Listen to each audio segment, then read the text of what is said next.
आपको एक ऐसे संत के बारे में बताने वाली हूँ जो बांके बिहारी जी को जूठा भोग लगाते थे। फिर जो उनके साथ हुआ सुनकर आपके भी रोंगटे खड़े हो जाएंगे। हरे कृष्णा दोस्तों, राधे राधे। आपका मेरे YouTube चैनल पर बहुत बहुत स्वागत है। आशा करती हूँ सब खुशी होंगे। तो जैसा कि मैंने कहा कि बांके बिहारी जी के ऐसे भक्त जो उनको जूठा भोग लगाते थे। वृंदावन में एक संत रहते थे, बांके बिहारी जी के अनन्य भक्त, जिनका नाम था माधवदास। माधवदास के पास अपना कोई घर नहीं था, ना कोई ठिकाना था। माधवदास के लिए यह बहुत बड़ी बात थी कि वो वृंदावन में रहते हैं, क्योंकि वृंदावन के कण कण में हमारे बांके बिहारी जी वास करते हैं। और माधवदास बांके बिहारी जी को महसूस करता था। तो माधवदास एक आश्रम में रहता था, जहाँ पर बहुत सारे संत भोजन ग्रहण करते थे।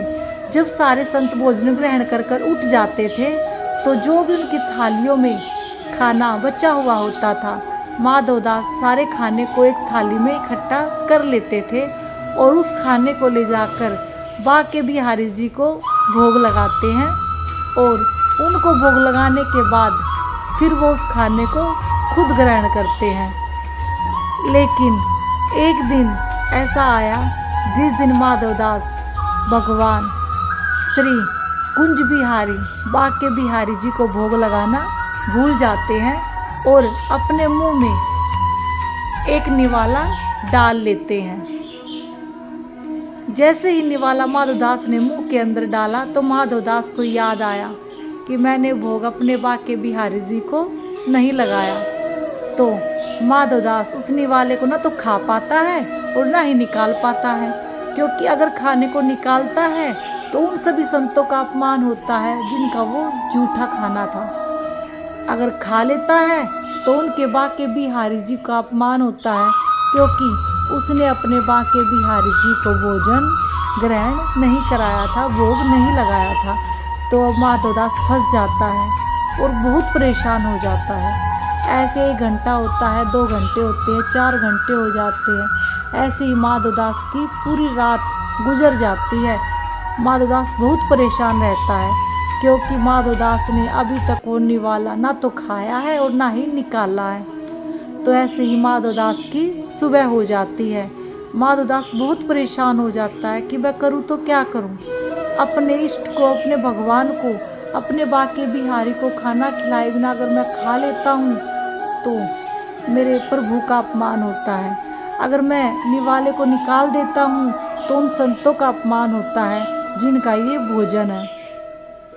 तो माधवदास को कुछ समझ में नहीं आ रहा था। माधवदास बहुत ही ज़्यादा परेशान था।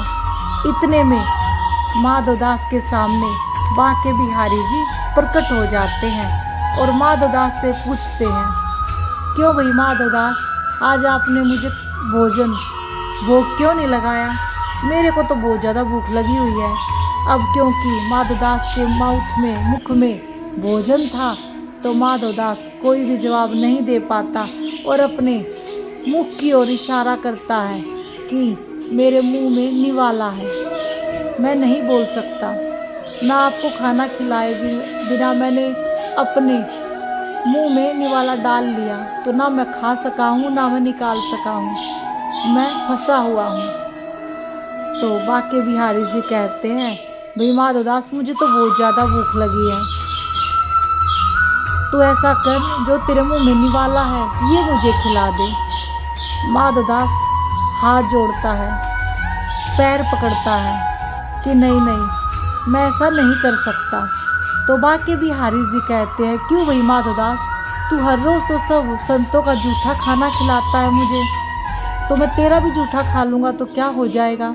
और तू तो मेरा सबसे प्रिय भक्त है, तू तो मेरा सबसे प्रिय संत है, तो तेरा जूठा खाने में मुझे क्या समस्या आ सकती है? मैं तो खुशी खुशी खा लूँगा।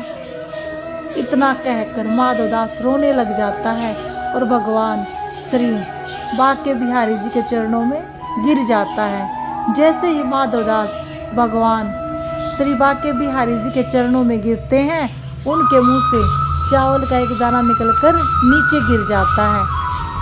चावल का दाना गिरते ही बाके बिहारी जी उठाकर खा लेते हैं और दाने को खाते ही बाके बिहारी जी अंतर ध्यान हो जाते हैं। फिर बाके बिहारी जी जैसे ही अंतर ध्यान होते हैं तो माधवदास भी अपने निवाले को खा लेते हैं। तो मैं आपको एक ही बात कहना चाहती हूँ, हर वीडियो में कहती हूँ, जितना प्यार आप बाके बिहारी जी से करते हैं उससे कहीं ज़्यादा प्यार बाके बिहारी जी हमसे करते हैं, क्योंकि हम इनकी संतान हैं। ये हमारे पिता हैं, हमारे सब कुछ है, सर्वेश्वर हैं। तो जितना प्यार हम इनसे करते हैं उससे कहीं ज़्यादा ये हमसे करते हैं। तो बोलिए श्री कुंज बिहारी श्री हरिदास। राधे राधे भक्तों। अगर आपको वीडियो अच्छा लगा हो तो कमेंट में राधे राधे, चैनल को सब्सक्राइब जरूर करें। जय श्री कृष्ण।